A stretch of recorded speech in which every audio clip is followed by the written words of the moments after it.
Pekerja ialah tulang belakang kepada pembangunan ekonomi masyarakat.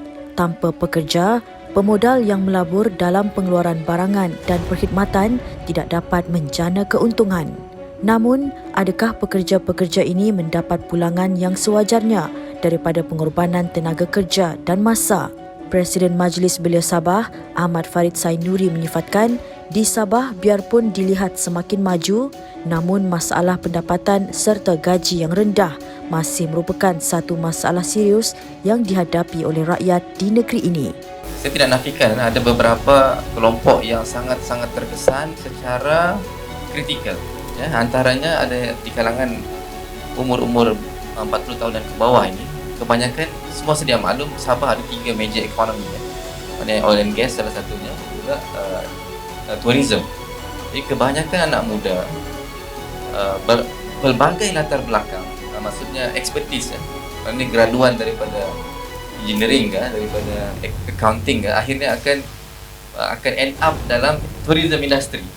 Jadi bila COVID melanda, Sabah antara yang sangat-sangat terkesan, dan ada beberapa anak muda yang saya kenal pasti yang bukan sahaja kehilangan pekerjaan tapi juga kehilangan, boleh saya katakan, pertimbangan. Mana dengan ketiadaan sumber ekonomi itu akhirnya jadi tekanan mental dan sebagainya. Dan Sabah juga malangnya merupakan antara negeri yang mempunyai kadar kesihatan mental yang paling tinggi. Maknanya cash itu tinggi di Sabah. Saya yakin ada masalah dari segi penggajian. Walaupun kita ada few 5-star hotel di Sabah, tapi dari kaedah penggajian dibuat tidak setimpal dengan kadar 5-star hotel di Kuala Lumpur contohnya. Walaupun we have macam orang bilang taraf dunia punya tourism.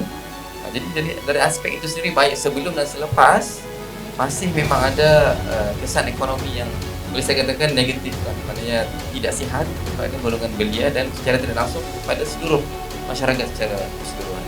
Contohnya kalau buka kilang Sabah, antaranya isunya keselamatan. Jadi pelabur tidak yakin keselamatan perairan kita. Kemudian nombor 2 mungkin juga fasiliti infra. Maknanya bil elektrik mahal dok. Membuat kilang elektrik mahal tu tidak mau buka di sini. Tapi kita ada a few new industry yang seharusnya dipikirkan dahulu untuk beri peluang pekerjaan secepat yang mungkin. Kadar pengangguran di Sabah kini berada di tahap tertinggi. Bagi Pensyarah Kanan Ekonomi Universiti Malaysia Sabah UMS, Dr. James Alin pula, beliau berpendapat 2/5 masalah pengangguran terdapat di Sabah merupakan satu angka yang sangat memeranjatkan. Kerajaan Sabah jelasnya perlu lebih prihatin dalam mempergiatkan lagi aktiviti ekonomi serta menggalakkan rakyat mencipta idea baru dalam menjana pendapatan. Okey, berkaitan dengan pengangguran, sebelum COVID-19, dianggarkan ada 500,000 penganggur di Malaysia, seluruh Malaysia. 200,000 itu ada di Sabah. Jadi itu maksudnya 2/5 daripada pengangguran di Malaysia itu ada di sini. Itu satu yang memeranjatkan dah kalau dibandingkan dengan pengangguran di negeri jiran kita Sarawak yang dianggarkan 45,000 saja. Maksudnya kita ada 4 kali ganda lebih banyak orang menganggur di Sabah. Apakah punca-punca utama kan? Itu ada banyak lah. Dan apabila berlaku COVID-19 daripada April sehingga Jun begitu kan, dia menjadi kronik lah. Sebab apa? Semua aktiviti ekonomi kan sudah dihentikan sementara kan. Jadi itu saya ingatkan satu cabaran yang sangat besar kepada pentadbiran kerajaan yang ada sekarang lah, dan juga kerajaan baru yang kita jangka kita akan pilih lah tidak lama lagi kan.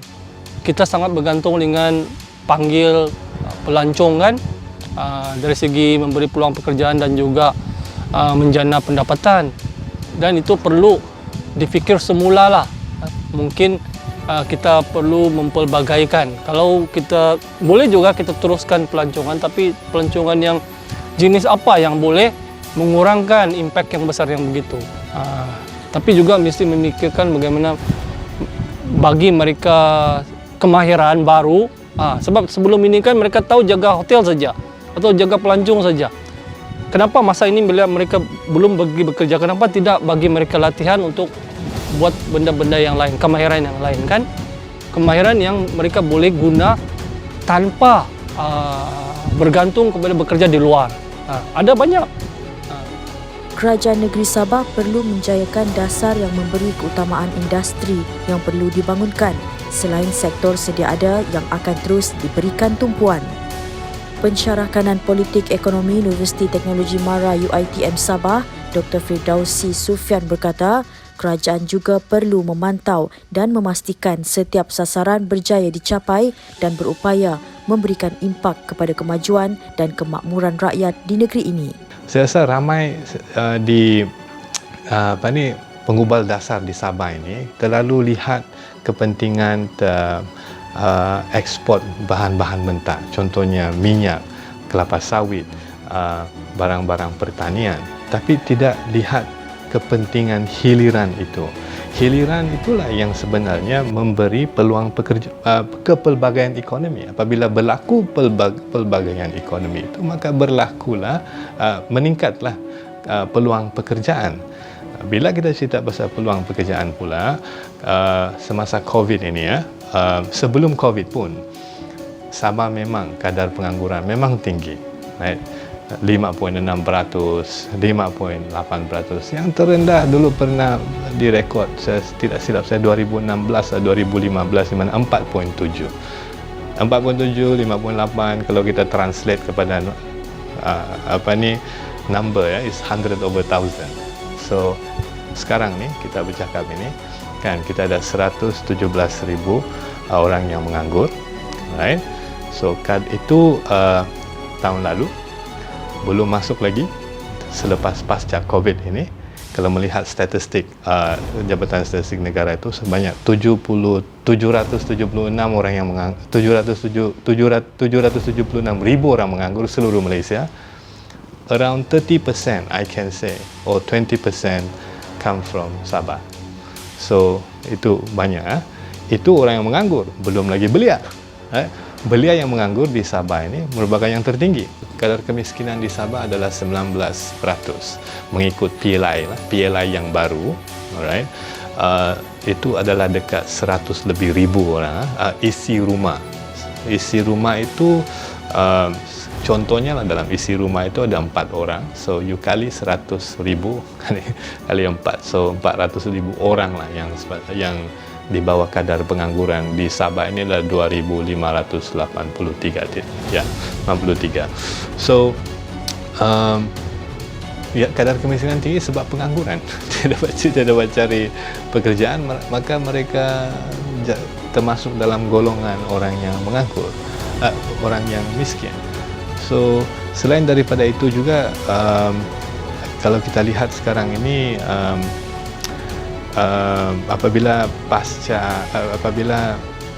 selepas COVID ini kan, semua orang sepatutnya sedang banyak penganalisa sedang ingin lihat kerajaan itu membuat satu dasar bagaimana untuk mengembalikan ekonomi Sabah ini. Tapi ialah disebabkan kita ada satu PRN di luar jangka. Siapa-siapalah parti politik yang menang nanti, saya rasa Sabah memerlukan dasar modernisasi. Seluruh dunia sedang mengalami masalah pertumbuhan ekonomi di saat pandemik COVID-19, termasuk di Sabah.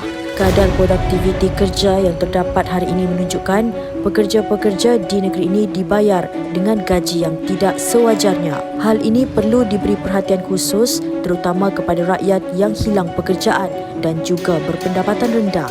Kerajaan negeri perlu lebih agresif dan tidak hanya seperti melepaskan batuk di tangga dalam memastikan kesejahteraan ekonomi rakyat di negeri ini.